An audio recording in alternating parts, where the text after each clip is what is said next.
Oh, by the way, who's your helper today? Welcome to Partnership for Youth Life. What do you have to say, Michael? No, I was going to say, go ahead. And hi, everybody. All right, welcome to our Wednesday podcast, and where we here at Partnership for Youth want to encourage you, bring you hope and support in your ministry, whatever ministry is that you're working in. And I'm Amy Cummings, Executive Director with Partnership for Youth, and our guest again today, which I'm so excited about, is Michael Hoffman. Welcome, Michael. Hi, guys. Hi, Amy. How you doing? Well, buckle up, because whenever Michael's here, we have a good time. We laugh a lot. Which we've been doing already. Done, but we sure have a good time. Our topic today is going to be the secrets of ministry support, which is so important in order to survive in ministry. You got to have support. Anybody who saw my little video earlier this week, Eddie was in my office building all kinds of little armies behind me. So I had my air support, my ground support. So I thought that fit well into today's presentation. So we're going to start, though, of course. I know coffee. Coffee is one of your and my, well, little sinful pleasures, I guess, in life. Is it sinful? I don't know if it's sinful. I don't think it's sinful either. Well, I mean, when you doctor it up as much as I do, maybe it is. So you're going to share your recipe of what you're drinking today. And I, in honor of our having you as a guest today, I did a special coffee. I did a little cream and a little butter and a little cardamom, and then put that in the blender or the bullet. And then I whipped heavy cream, and I put a little vanilla in there, and yeah. So that's what I'm drinking today in my Mama Bear cup. Wow. What would you do? Is there a name for that besides just Cup of Joy? I love that. It is a cup of joy. It is a cup of joy. What do you got going on in your coffee? I've got several beverages today, but in honor of our coffee confection today, this is my favorite cup. This is this is a gift, because we were talking about love languages. Gifts is one of my, I think it's number 2 for me, but I love this. This is my favorite mug. It's my Papa mug, which is my name as being granddad. Okay. And it says the best job ever is being Papa. So this is my best mug. This is my go-to mug. That's awesome. And what's in that mug, or what drink do you want to share? Well, we started a little concoction. Actually, it's the additives, right? Because coffee is coffee. Although I do like and this is a little insight, I like a little Peru blend. Really? Yeah, a light roast. So I want as much caffeine as possible. Light roast Peru is my absolute favorite. And I had a friend of mine give me a bag of it for Christmas, which was just wonderful. Wow. And so I've been really enjoying that. Fresh ground burr, got my burr grinder. So fresh ground Peru coffee. But the difference today is not just that, because that alone is great. I always add cinnamon. Yeah. And but we've got a little honey and coconut oil blend. So you put honey and coconut sort of equal amounts, and you blend it together and put it in a jar. Mm-hmm. And then you put like a teaspoon of that in your coffee every day. So the coconut oil is good for you. Yeah. The honey is good for you. And we're using an orange honey. It's local. Yeah, it's just so good. That sounds fantastic. That sounds like that would be really tasteful in like a cup of tea as well. Yes, absolutely. And that is actually my second brew. This is I'm gonna start doing this, because sometimes I'll do coffee, sometimes we'll do tea, but this is also a gift mug for me, which was Everyday Faith, which I love. We just put away our Christmas mugs. So sad. Ooh. But I know I hate that part of I know. But this is a green tea. So we're doing green tea, and I added matcha. Isn't that that's the new hip thing, I guess. It is. Everything's matcha. Wow. You feel know what it does for me, but it's supposed to be good. Yeah, healthy kind of in one cup, and then I got a hope for 2021. It didn't start off with the bang. Well, bang, but the wrong kind of bang, right? So it's wrong bang. We're not paying attention to the words. Come on, people. That's not what we're doing. Right? Oh, louder, folks, for the love of peace. Oh my gosh. Okay, so we're going to talk about too. So I know you guys just recently celebrated Christmas because you were down with COVID. So tell me, what was your favorite Christmas gift? Yeah, we are. Matter of fact, this Sunday, we're getting together with the family for the first time since a week before Christmas, because my wife got COVID, I got COVID, our housemate got COVID, and it was just been lingering. In fact, I lost my sense of smell. So I've got cinnamon in it, but I don't know. Good, yeah. Some type of brown powder is in there, which makes it, it's good. So, but yeah, I lost my sense of smell. It's starting to come back a little bit, but that's still out. But my favorite Christmas gift that I got from the kids that I opened up on Christmas Day was a Cricut. I got a Cricut maker. So I am something you didn't know about me. I'm a crafter. Actually, I'm not a crafter unless I am. And then I'm all in, just all in. Love making doing projects and things and all kinds of making fun things. Well, show us your latest creation. Oh my gosh. I've really been pushing Love Louder for the last couple of years. I just think we talked about that last time, just the concept of loving louder. And, we get so fearful sometimes by the noise that surrounds us. And we, especially as people believers, need to be reminded that there is a solution, and in our time, because we've been called to be saints these days. Yep. So our calling is to do one thing, and that's to stand out, to be that ball in the stomach of the world. And the thing that they cannot digest is the idea that we have goals beyond this life. And so I can, even in the chaos, I can find joy and peace and happiness because I know that my God is in charge. And so this idea of loving louder is the response to everything. So I put it on shirts and mugs and all kinds of things. And this is my new, I just love this. This was the thing. This is online, America. And I think we're in a time of great polarization, as Abe was in, is his time. Yeah. But we're called to be people of influence in this polarization and be that thing that says, we got a lot of things to talk about, brothers and sisters. We can talk. Can we please keep talking and love louder? So true, so true. And I think a lot of people needed to hear that today and going forward for many, many days and years and months, right? That it is about loving, and it doesn't matter. Laws aren't going to change how we love each other, right? That has to start at the core. It has to start at our hearts. And I think sometimes that can be discouraging because it feels so overwhelming. And what can one person do? But that's not true, right? That's kind of the devil trying to get us down again, right? Like we as one person can make a difference. Right. Absolutely. And, loving doesn't mean rolling over. Right. Loving doesn't mean not having an opinion. Loving doesn't mean, not getting involved and being that person that's involved. One of my favorite stories of my dad was, my father was older. I'm 8 of 9 kids. So my father was older. He was 94 when he passed away a couple of years ago. And one of my favorite stories of my dad was lots of grandkids, lots of great grandkids. And we were over for some event and we were watching news at the time. And this was years ago, which just kind of reminds us that this is not the only crazy time we've ever lived through. And I remember my nephew, who was in his early 20s at the time, was basically just complaining about where we're at as a country, blah, blah, blah. And he was moving to Ireland. He said, I'm out. It's ridiculous. I'm leaving. And so we were arguing because my family has a lot of opinions. So we were getting louder and louder and louder. And everybody was wanting to just say, good run, America. We're done. And my father just didn't say a word, and I noticed I'm watching him sitting on the chair, and eventually he puts his hands down, and my father had a way of doing that. When he put his hands down and he stood up, shuts the room down. There's a room full of men, right? Shuts the room down, and he goes, and he starts to tell us just a couple of experiences of his time during World War II. He was a Top Gunner on a B-24 in World War II. Shot down twice. Actually, he wasn't shot down. He had to bail twice during a mission over the Aegean Sea and was rescued. The whole thing. Man's man. And basically, his message was, "How dare you cut and run?" Was his message. He says that's not what we fought for. What we fought for was and then his big message was the secret to all of this is to get involved. The secret of all of this is to be a part of what's going on, not a victim of what's going on.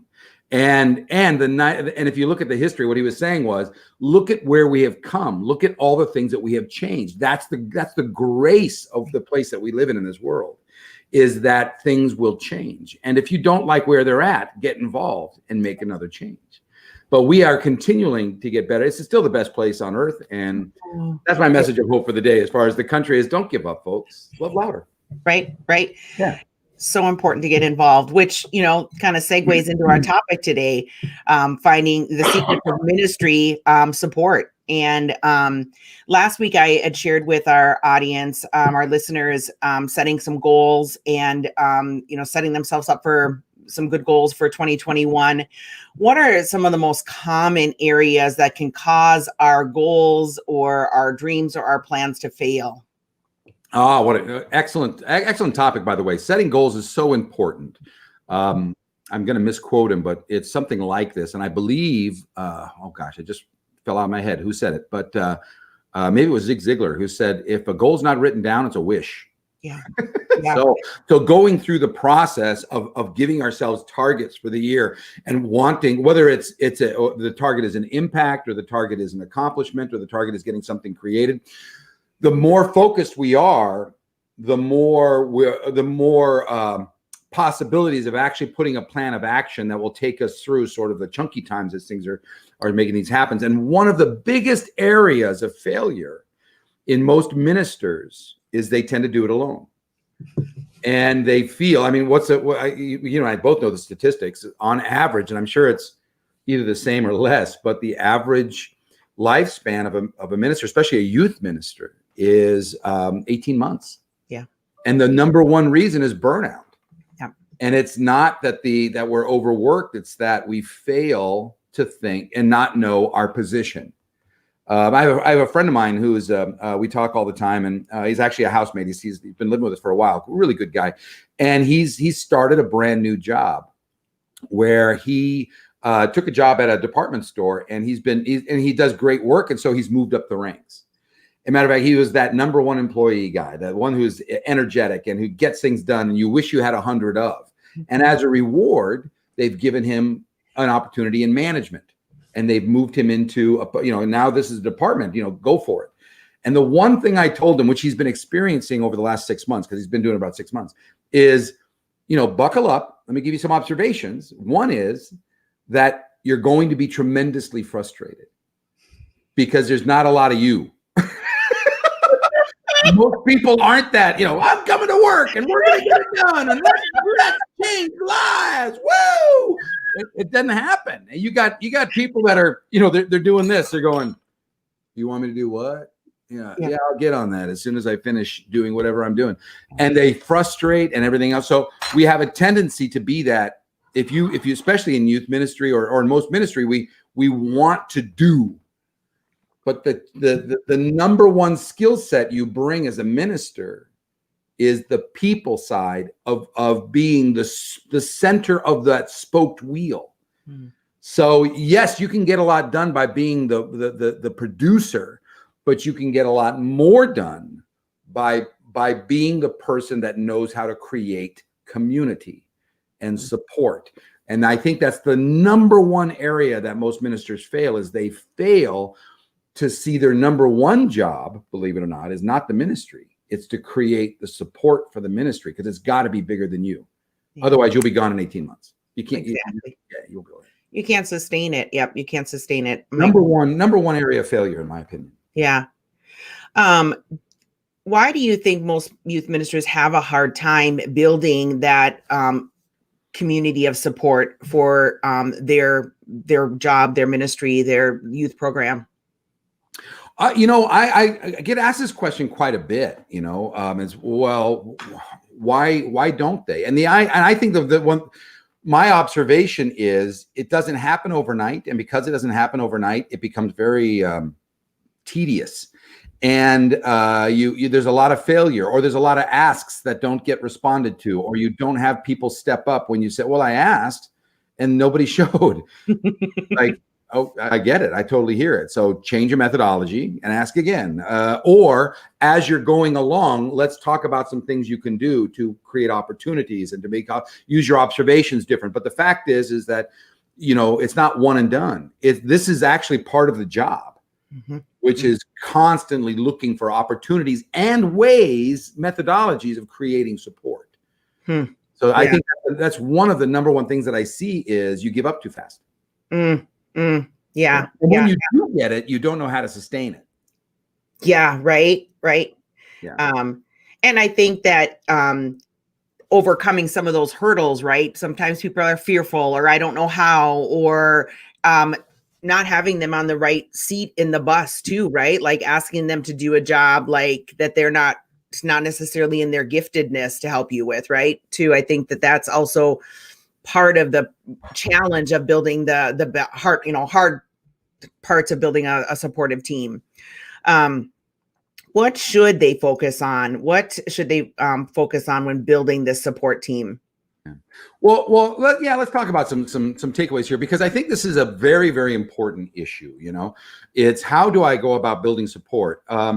We'll start at the end in mind. I've seen it happen so well in parishes across the country when they do it right. Oh my gosh, it changes everything.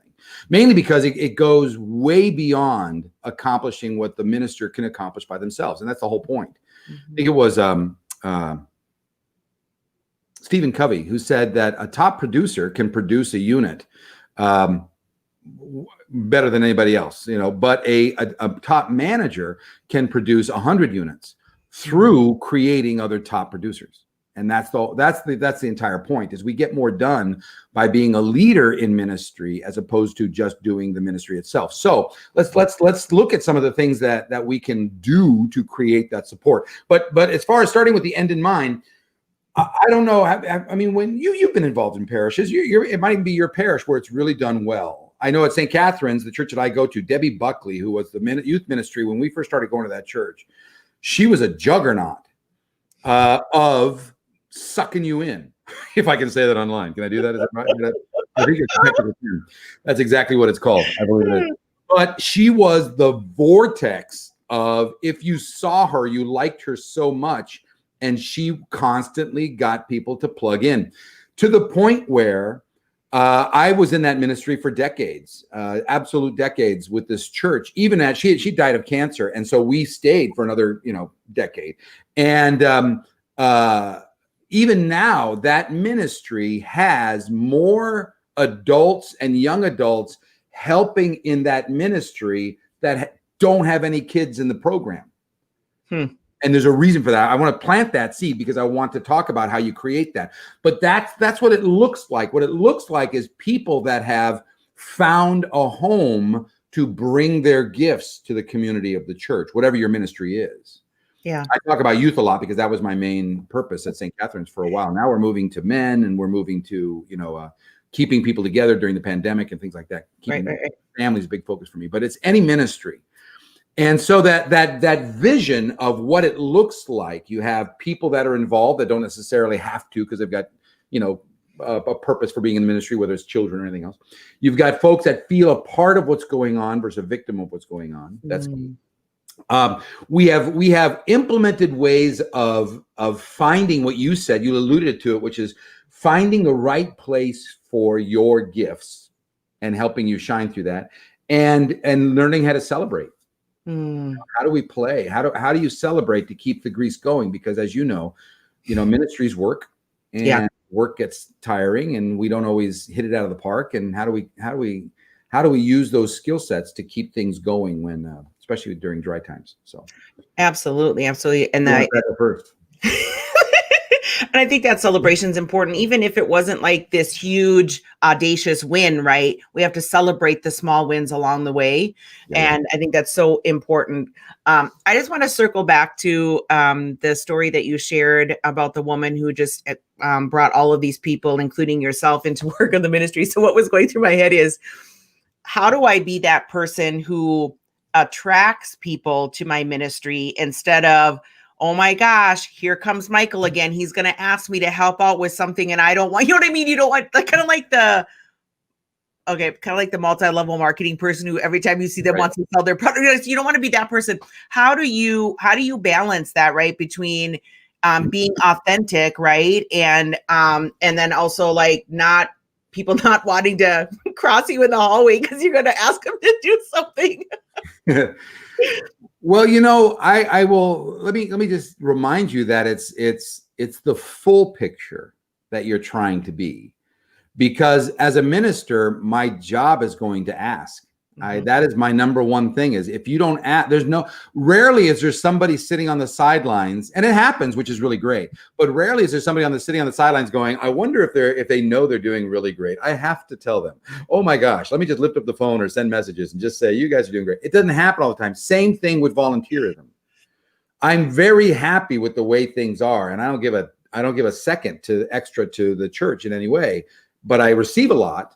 But I've never had the opportunity to plug in. If you don't ask, they don't know. Yeah. But what happens is we put in this fear that if I become that person that asks, they're going to avoid me. And let me expand that a little bit. Yeah, that's going to happen because that's your job. So there's that. Don't be afraid of having people duck down a hallway because they see you coming. But here's what I'm more afraid of. That you're the type of person that doesn't have the complete plan filled. Like, for instance, when you ask and you do say, hey, I get plugged in, that I'm never recognized, I'm never supported, I never feel like I'm part of something larger than myself. That's where we drop the ball. Not that you asked and you disrupted my life. It's that we didn't think through all the things that I know Debbie was amazing at, and that was creating community. Mm-hmm. Mm-hmm. And if you don't put those things in place, then it's just, hey, can you do this for me? And you never hear from me again. There was never you did this great, this worked out well, no feedback and no thank yous. Yeah. I see that all the time because you're so busy doing other things. Yeah. That you're missing the boat of how you build community along the way. Well, it sounds like she built that community, right? That culture in the youth ministry program that you were almost excited and wanted to be part of it for what other people were saying about their experience of being part of Debbie's group, right? Oh, absolutely. As a matter of, and you said something very powerful, which was, I want to be a part of that. Yeah. See, those are the things you think through when you're thinking of support. It's not how can I get people to work for me. What I want you to put as much time into is what am I going to do to say thank you to these people? When it's multiple things. It's verbalizing my appreciation more. It's creating those tangible things at the end of projects and along the way. I'm paying attention to the type of personalities that I've got people working for me, because like we talked about in the beginning, some people, I joke about my wife all the time because our love language are complete opposites.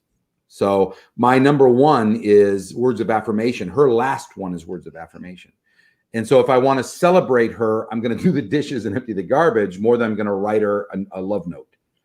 Because her response is cool, and that's it. That's all. That's the entire impact. But if I do the dishes, if I empty the garbage, I'm a hero. Yeah. I'm more sexy than the guy who vacuums. I'm just telling you that right there. Well, yeah. So my same thing with my volunteers.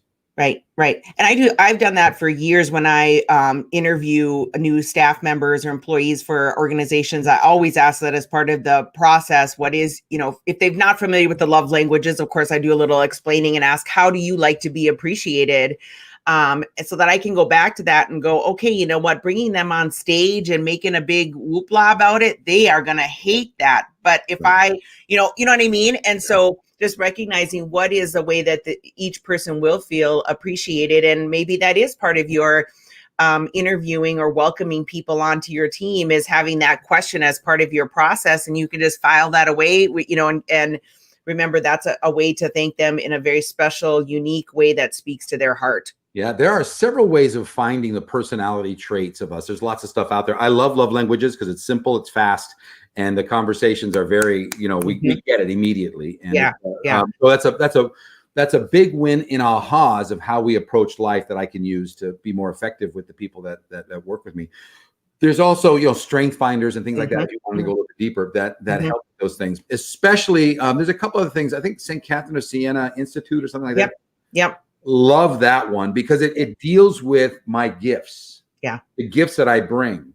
And that's another thing is as you're planning things out, you want to take a look at what is my goals going to need, because I am an upfront guy. Debbie didn't have me. She was a back of the room person. she hated, at least she said anyway, she hated to be in the front, even though she was the head of the ministry. She hated to be in the front. So when I came along and had kids in the program and said, how can we help? She just grabbed onto that. And people thought I ran the ministry, but I didn't. It was all Debbie. And but they just saw me in front all the time, and I was the spokesperson. And to me, that allowed me to use my gifts, but I am not a detailed guy. So Debbie we made it a very, very effective and fun team. I loved working with her because she did the things I hated and I did the things she hated. And we played off of each other tremendously well. And as I look at the people that have stayed with, that group forever, you could just see the pop-ups of the different personalities and what they did. Some people that love organizing, some people that were much more effective with youth than I was. A lot of people say, oh my gosh, I can see you working with youth. I'm a guy who's on stage. I'm big, I'm loud, I'm bold. I got a lot of ideas. But when it comes to that one-on-one, oh my gosh, I've seen that skill sets in people that I wish I had. That pastoral, I don't make me do a presentation, but put me in a small group. Yeah. Because my skill set of making these people that are coming to this ministry say, thank goodness this was not school. My nightmare was this was going to be a dredge, but I can't wait to get here again. That was from, different experiences like their small groups. And that's a different skill set than presenting. Absolutely. Absolutely. And I think too, that your volunteer supporters will stay longer if they're doing something that they enjoy and that is within their giftedness, right? Like, someone who has a gift of hospitality, they'll run and get cases of water and they'll bring in snacks and they'll set it up and make it look pretty, right? But if that's not really their gift, you're going to have to work harder, right? To show them the vision and to almost, walk them through it. I mean, my favorite, volunteers are those who are like, I got it, Amy. I know exactly what you need me to do. And off they go. And like, they deliver way past. Yeah, I didn't even think about that. That was awesome. Right. Yeah. I really want to note that, Amy, for all of you who are listening, I really want to note that. And that is actually an empowerment thing. Too many ministers I see have a vision for what they're going to do, and they're so rigid, they have no room for the Holy Spirit. Yeah. Absolutely none. And so that what you just said is actually a management style in going out of your way, because sometimes it's against our personalities where I didn't want it done that way. Well, you also have to let it go because you can't do everything. And so when you empower somebody to own, you still give the vision of what you're trying to accomplish. But when you allow somebody to own it, they create things sometimes that you had no idea. And that has the potential of taking your ministry way more than you ever dreamed of. Yeah. But you have to have that approach. And by the way, let me just give a few tips on how to set that up, because it's not just automatically that people are going to show up and run it and own it and run it else. You have to have that communication style that gives them clarity, gives them the vision, gives them the why you're doing it. And then coming back afterwards and filling in those nooks and crannies that we have that I know I'm thinking, did I do it right? Is this what you wanted? Because if you don't fill in those holes, my natural tendency as a human is to fill them in with things that are not positive or not accurate. So I don't know if I did this right for you unless you tell me. And so you will help me think and do by approaching an empowered workforce, if you will, by setting them up right, giving them the whys, and having good follow-up, that you'll build confidence in your people that, okay, I get it. I see how you work. Mm-hmm. I'm in. And you'll see them being more and more having an ownership approach if you do that. It doesn't happen by itself. You have to create it. Absolutely. Absolutely. And kind of in our closing, couple of minutes that we have together today. We're already gone. I know, right? The time we've just been like a fire hose. I know. Okay. But the exciting news is you're going to be joining us once a month. So we get to have you.